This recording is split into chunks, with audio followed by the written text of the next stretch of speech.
The air at Henry VIII's court shimmers with the opulence of gold-threaded tapestries and perfumes that barely mask the scent of anxiety. You watch Anne Boleyn glide through this dangerous wonderland, her every gesture braided with both confidence and wariness. She is a woman unlike any the Tudor court has seen, quick-witted, infamously sharp-tongued, armed with French elegance, and possessed of a magnetism that first catches and then consumes the king himself. It starts as an intoxicating game, Anne sparring with Henry, resisting his advances, refusing to become just another mistress. Her laughter sparks envy, her flash of dark eyes turns heads, but beneath the surface, every delighted giggle from the watching courtiers hides an undercurrent. You sense admiration curdling into hostility, as ambitious men and women realize the king's interest in Anne spells upheaval. For marriages, for fortunes, for entire families' futures, she becomes lightning in a bottle, her rise exhilarating to some, terrifying to others. In this glittering labyrinth, Anne gains more than a crown. She gains watchers. Enemies hide behind the velvet drapes of the palace. They memorize every slip of her tongue, every moment alone with a man, every private letter. Some who kneel at her feet, begging favors, are planting seeds of her destruction. Unbeknownst to her, each small act marks her for suspicion. Anne herself, famously sharp-witted, jokes about being mistress and queen, yet cannot silence the rumors that swirl. A woman who bewitches the king, who holds him in unnatural thrall. You see it, an atmosphere thickening. The closer Anne draws to the throne, the more the court's atmosphere warps into something sulphurous. The queen-in-waiting quickly becomes a living cipher around whom plots coil, alliances shift, and Henry's favor feels as dangerous as any weapon. Soon, the very gifts that raised her up, her defiant spirit, her outspoken manner, her refusal to blend in, become the tools by which she is judged. Some whisper, in half-truths and riddles, that she is a threat to the natural order, an omen of ruin. But where lesser wives might have bent under courtly pressure, Anne flourishes, at least outwardly. You notice her fashion statements, daring square necklines, French hoods never before seen in England, transforming not only the court's clothing, but the language of power itself. No one forgets the dazzling spectacle of her coronation. Anne, 6 months pregnant, crowned with St. Edward's crown, defying custom and precedent. Few can ignore her nerve. The gesture is both a claim and a warning. Historians still tangle over why Anne inspired such loathing, a mere break from tradition or something deeper. Was it her reformist sympathies, her outspoken defense of royal supremacy over the Pope, or simply the unprecedented threat to the vested interests of the old nobility? Or perhaps it was the charisma that made her unstoppable and therefore fundamentally unsafe. As months pass, clouds gather.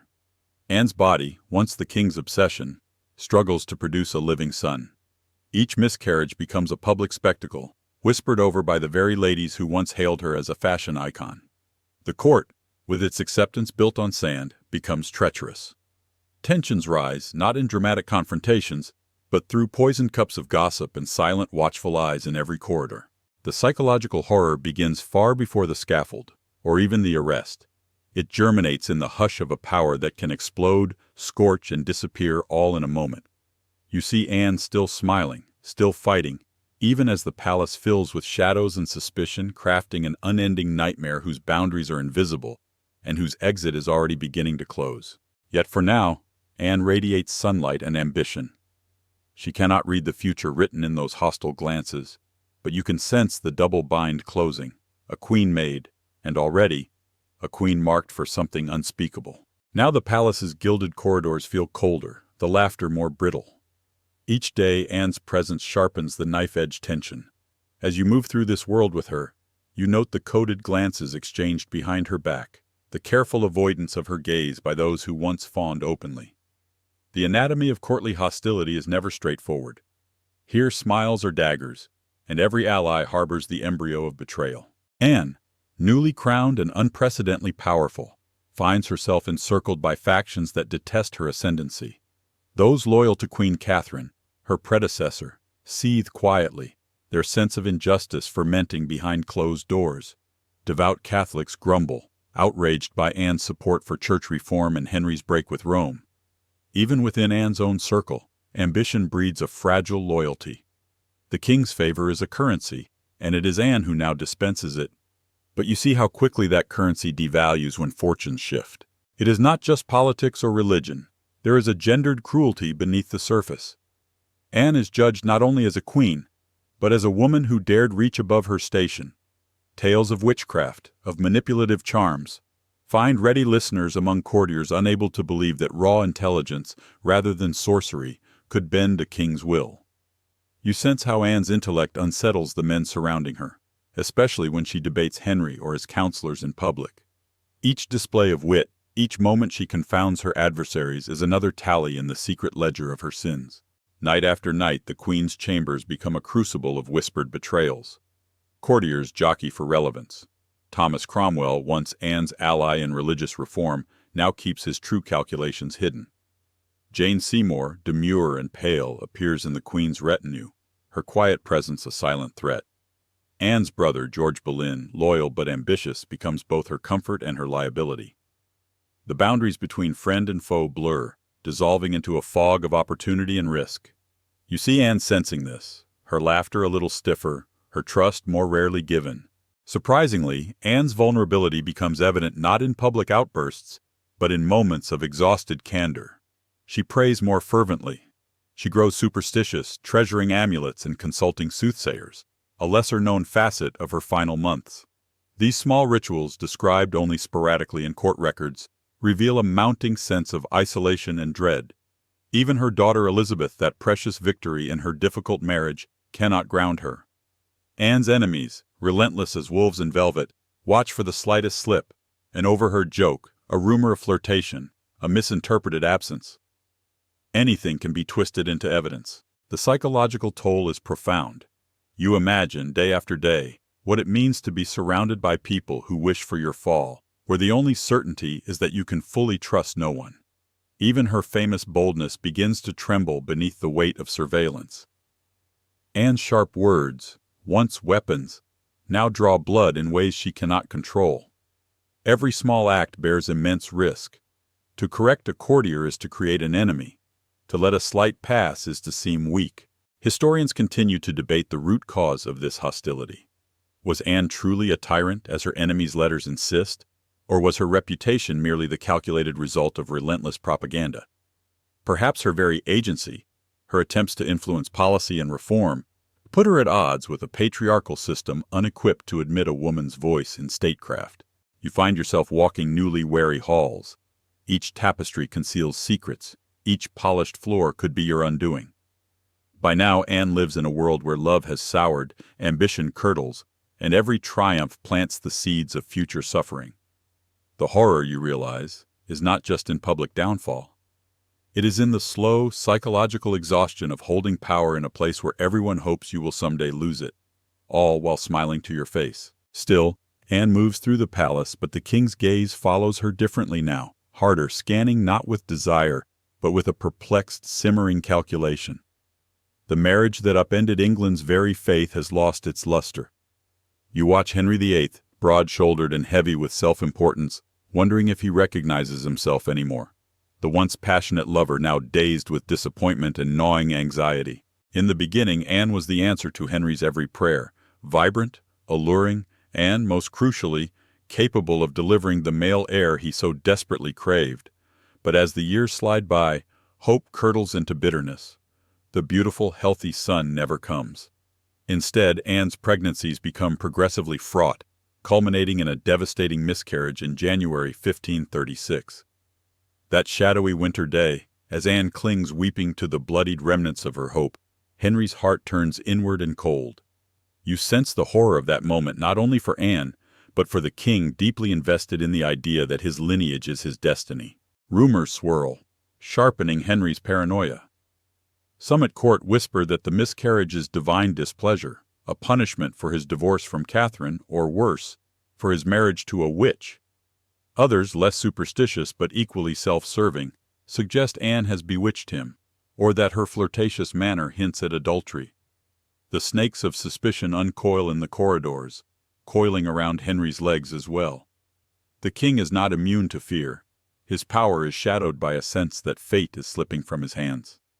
He consults astrologers and leans on the advice of those who hint that Anne is not all she appears to be. You see how these seeds bear psychological fruit. Henry's affection, once overpowering, now erupts in unpredictable flashes of rage or chilling indifference. Anne's sharpness, once fascinating, now irritates him. She is too quick with words when he wants reassurance, too forceful when he craves docility.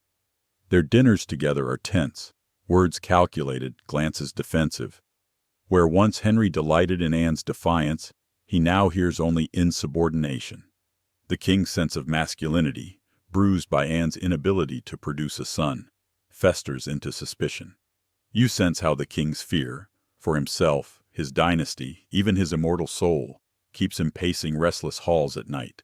Compounding this tension, Thomas Cromwell, ruthless, pragmatic, never sentimental, has begun to sense new winds.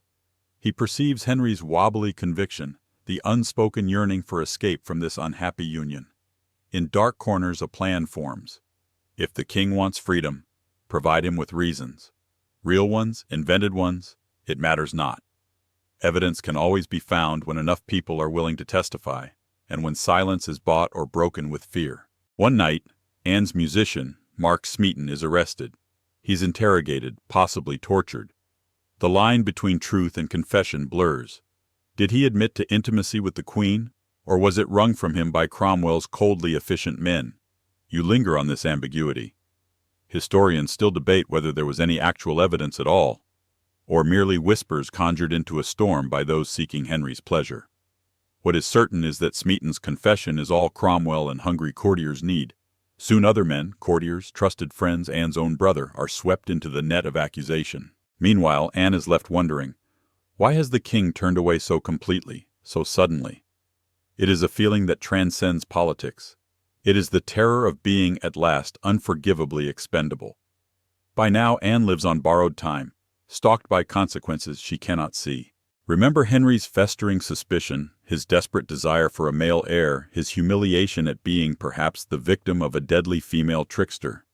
You stand at the pivot of psychological horror, not the act of betrayal itself, but the creeping fear that truth need not apply, that power can manufacture accusation out of air. Then, in a single bolt of May sunlight, Anne's world shatters. The court's morning rhythms, gossip around gilded tables, the music of a lute in the gallery, are broken by cold hands on her arms, an unexpected summons. You are there as Anne struggles to fathom the sudden change. Only a day before, she'd watched a May Day tournament beside the king. His face then, impassive and inscrutable, offered no hint. Now news reaches her. Mark Smeaton has been arrested. Whispers ripple. Who else? Next, she herself is accused, ordered to the Tower. The walk to her imprisonment is an agony. Anne, shivering in the chill resolve of Tower guards, is ushered across the Traitor's Gate. You feel every uneven cobble underfoot, the press of eyes, the metallic tang of river air mingled with dread. The Tower itself, a fortress to some, a tomb to others, seems alive with old secrets and recent horrors. Anne is paraded past the Beauchamp Tower's graffiti, etchings of past prisoners' hope and despair. The echo of history presses in. Here walked queens and traitors, and not one would leave unchanged. Solitude descends. Anne's first hours in captivity are a study in disbelief bordering on the hallucinatory. According to the yeoman jailer, she collapses into panic, babbling accusations against the king and those who serve him. Later accounts describe her swinging wildly between hope and despair, sure of vindication one moment, convinced of doom the next. She clings to the idea that Henry could not possibly believe the charges, but memory, in this echoing cell, becomes a dangerous adversary. Every word, every glance at court is now a potential charge. Anne is confined to the royal lodgings within the Tower, a strange luxury for one accused of such hideous crimes. Around her, ladies-in-waiting have been carefully chosen, loyal not to Anne, but to Cromwell and the king. Every tear, every word, is monitored and reported. The privacy she once wielded with playful mastery is gone. Even her reactions, grief, anger, fevered prayers, are recited back to her enemies. The walls, the servants, the tapestries themselves seem complicit. You sense the psychological agony of this isolation. Anne is denied her daughter. denied the opportunity to defend herself. The very concept of time dissolves. Days and nights blur into each other, punctuated only by interrogations. Some are brusque, others cruelly polite, all engineered to break her composure.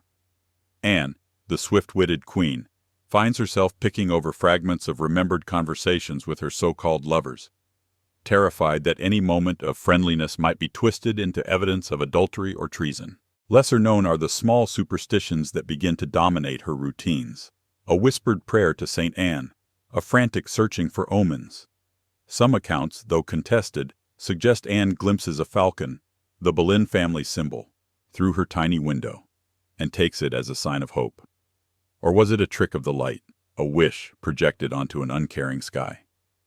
Historians still debate the reliability of these moments, suspecting the lines between memory, legend, and psychological necessity blur beyond recovery here. Yet they speak to a mind straining for reassurance in darkness, for meaning amid the chaos of betrayal. The interrogations themselves are both sinister and absurd. Questions are put not just to Anne, but to her accused lovers, often in ways designed to ensnare them into contradiction. The psychological warfare is relentless. Any sign of hesitation, a half-forgotten date, an innocent touch at a dance, all are framed as proof of infidelity. Anne protests, pleads, then quiets into a dazed resilience. Each confession from her supposed accomplices, likely wrung from fear and agony, is relayed to her in fragments, compounding the overwhelming sense of doom. You can almost hear her voice echo off the stone walls, sometimes praying, sometimes laughing, sometimes eerily calm, as though part of her has already left her body behind. Within the tower, Anne is both spectacle and experiment, a queen isolated to see just how quickly loyalty turns to self-preserving silence. The world she knew shrinks to the dimensions of her cell. Outside, rumors grow monstrous. Inside, Anne waits, suspended between hope and horror, already half forgotten by the king who once risked everything for her touch. The relentless machinery of condemnation clicks into place, polished and formal, yet powered by the feverish pulse of human fear. You step into the hall at the tower, transformed into a court of law. The air is weighted, as much by ceremonial expectations as by the scent of danger. Here, Anne Boleyn faces not just individual accusers, but a chorus, composed of former allies, bitter rivals, and men too terrified to refuse what is asked of them. It is a trial in name alone. You see Anne seated before 26 peers, nobles, some barely disguising their glee, others shadowed with unease. One is her own uncle, the Duke of Norfolk, forced by blood and ambition to play executioner. Another is Thomas Cromwell's creature, hand-picked for malleability. The charges are dizzying: adultery with 5 men, incest with her brother plotting the king's death. To read the indictment is to enter a world where truth has fractured, each fact twisted into a new shape by the desires of others. Yet as you observe, it quickly becomes clear that the outcome is predetermined. Evidence, where it exists, is circumstantial, some of it laughably implausible. You hear the dates of the supposed liaisons, which overlap with times Anne was visibly elsewhere, recovering from childbirth or under close supervision. Still, the momentum of accusation builds, supported by confessions extracted from broken men. Mark Smeaton's trembling word, offered after hours or days in Cromwell's custody, reverberates. It is the cornerstone Cromwell requires, no matter how it was constructed. Witnesses parade through, each testimony calculated to align with the prosecution's desired narrative. Some courtiers hedge their words, as if fearful of the consequences of both honesty and deceit. Others, driven by old grudges or desperate to protect themselves, go further, embellishing small truths into mighty betrayals. Every so often, Anne is permitted to speak in her own defense. Her words are as sharp and reasoned as they have always been, yet you hear the weary disbelief within them. She can rebut timing, deny familiarity, but the tide flows against her. Facts and logic matter little compared to the king's will. This is more than legal theater. It is psychological strangulation. At every turn, Anne is hemmed in by men she once considered friends, her former supporter Thomas Wyatt, her brother's fellow reformers, the now pliant Thomas Cromwell. Each gentleman must weigh his conscience against the safety of his skin and fortune. As Anne faces her accusers, you see her eyes searching, finding no refuge. Her uncle can barely meet her gaze. A lesser-known torment emerges here. The deep humiliation of public exposure. Anne's reputation, meticulously built and fiercely guarded, is eviscerated before the very court that once applauded her. Jokes, caresses, letters, all are splayed open, interpreted as evidence of wantonness and treason. Even the presence of her body, how she moved, how she smiled, becomes legal ammunition. This calculated shaming magnifies her suffering far beyond the possibility of mere execution. It is moral annihilation. Historians continue to quarrel over the trial's integrity. Was Cromwell simply following the king's unspoken wishes? Or did he have his own scores to settle? Could any plea from Anne have turned the clock back? Or had the entire court become complicit in its own fear? The uncertainty gnaws at the story, but not at Anne's fate. In the end, the verdict is swift. Guilty on all counts. Treason, incest, adultery. You hear a sentence that is meant to terrify not just Anne, but all who listen. To be burned or beheaded, as the king shall please. You watch as Anne, though shaken, stands to thank her judges for their fair trial. Her composure one last act of control in a world straining to erase her. The irony is wrenching. The hall empties, the machinery grinds forward, and Anne is led away. The horror now is that of inevitability, the terrifying ease with which a court can turn on itself, orchestrating the ruin of any who lose the king's favor. For Anne Boleyn, the psychological execution has begun long before the sword ever falls. Now the tower becomes a purgatory suspended between verdict and death. Anne is no longer a queen, nor quite a corpse. You follow her through rooms grown smaller with each passing hour, watching the rituals of finality unfold in slow, excruciating detail. Each day is a performance. Anne the condemned, observed by women handpicked to report on her, and by silent guards who see more than they let on. The trauma of her public shaming festers. Every breath is a negotiation between disbelief and terror. Early sources, pieced together by careful chroniclers, suggest Anne attempts to reconcile herself to her fate, vacillating in her prayers between pleas for mercy and defiant hope. Sometimes she proclaims her innocence, then swings to a cold acceptance of death. Her waiting is compounded by uncertainty. Her execution, first scheduled for May 18th, is delayed again and again. You experience vicariously the toll of this psychological limbo. On the supposed eve of her death, Anne stays awake the entire night, wavering between composure and hysteria. She asks the ladies to pray with her, and then, strangely, bursts into laughter, recalling that the executioner is an expert swordsman, rather than an English axeman. You sense how, in these moments, the macabre becomes a defense against madness. The next morning, dressed with meticulous care, she is told inexplicably that the execution is postponed. Another day must be faced. Her small acts, choosing her final dress, preparing her hair, are robbed of their meaning, becoming instead rehearsals for a performance that will not come. Meanwhile, her enemies debate logistics only yards away. The delay is supposedly for the arrival of the French executioner, summoned by Henry as a mercy. But in truth, these repeated postponements strip Anne of any remaining agency, ensuring she begins each day not knowing whether it will be her last. This indecision is its own death sentence, a form of psychological torture allotted to no ordinary criminal, but curated especially for a fallen queen. You notice the detail, barely mentioned in most tales, that Anne's closest attendants report fitful interludes of lucidity and ecstasy amid her dread. At one point, she even imagines herself restored to Henry's favor, rescued at the last minute. Such hallucinations, whether the product of extreme stress or deliberate dissembling, remain debated by scholars. Did Anne truly believe in the possibility of pardon, or was her mind sheltering itself from calamity? The answer is forever uncertain, but the effect is the same. She is forced to relive her condemnation each morning anew. Now and then, Anne reaches for comfort in small rituals. She crafts a tightly woven prayer, murmuring the names of her enemies, then pronouncing forgiveness, or seeking pity from those destined to relay her words only to the king. A lesser-known superstition spreads among the tower's staff. If a condemned person shows unusual serenity, the execution will be smooth. Some guards, unnerved by Anne's composure, wonder if she is still charmed. The old suspicion of witchcraft, never quite extinguished, flickers to life in this strange twilight of her sentence. These hours, stretched thin with waiting, become an ordeal unto themselves. You feel the physical effects. Shallow sleep, nausea, a body tensed for a blow that never comes. Anne, denied meaningful closure, shifts in and out of her own narrative, now accepting, now disbelieving, always caught in the gears of power she can no longer influence.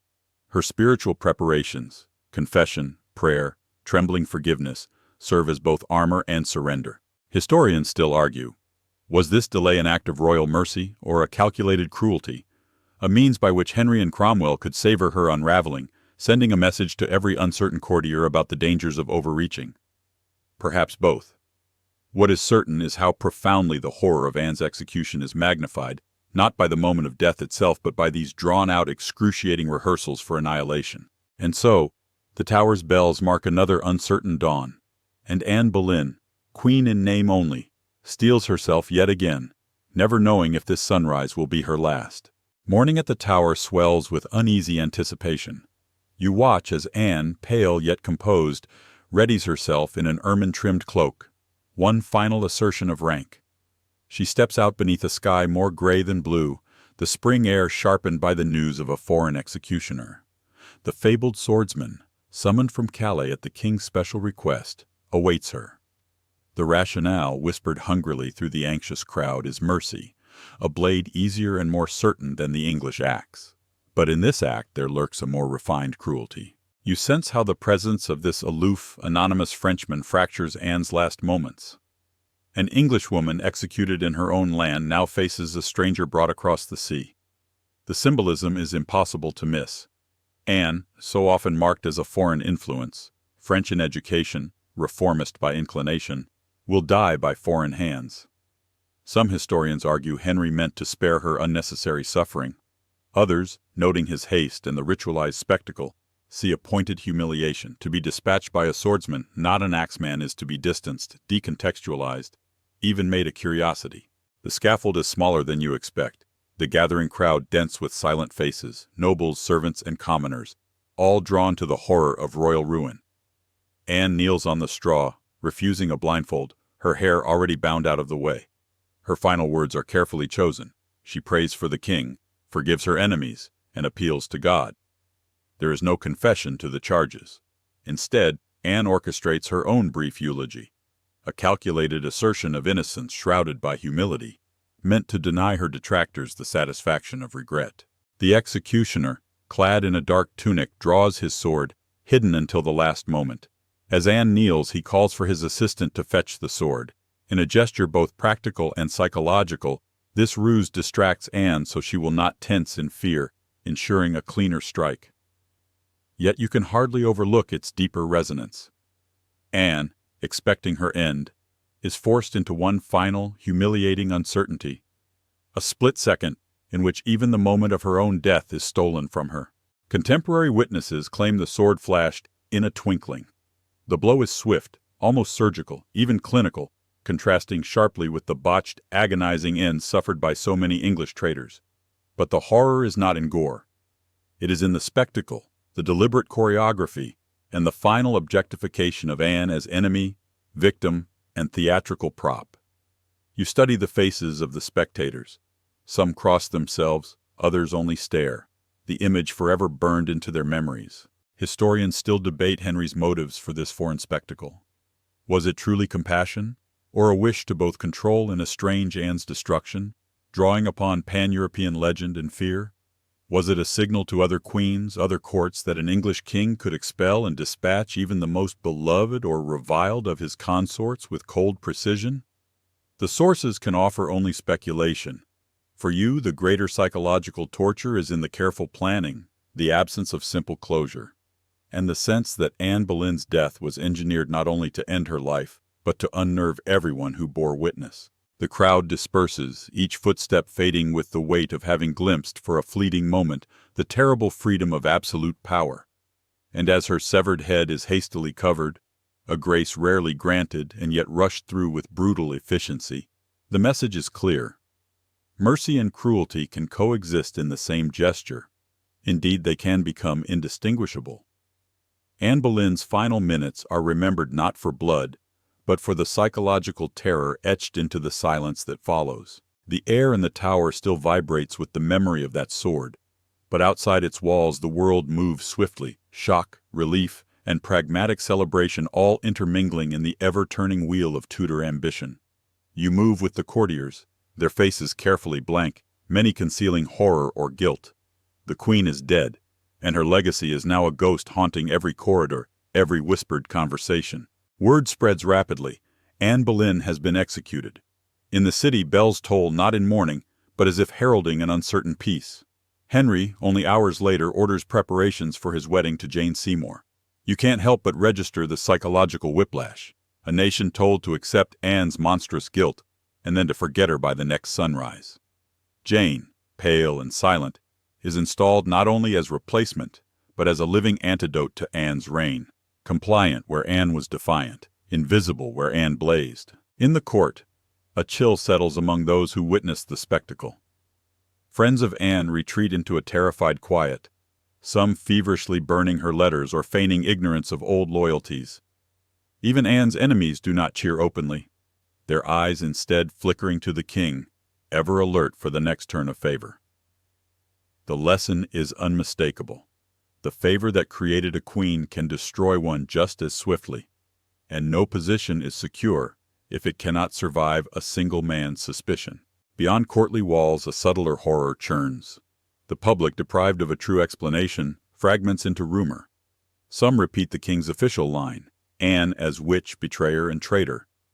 Others, including those who once cheered her rise, are quietly appalled at the speed of her fall.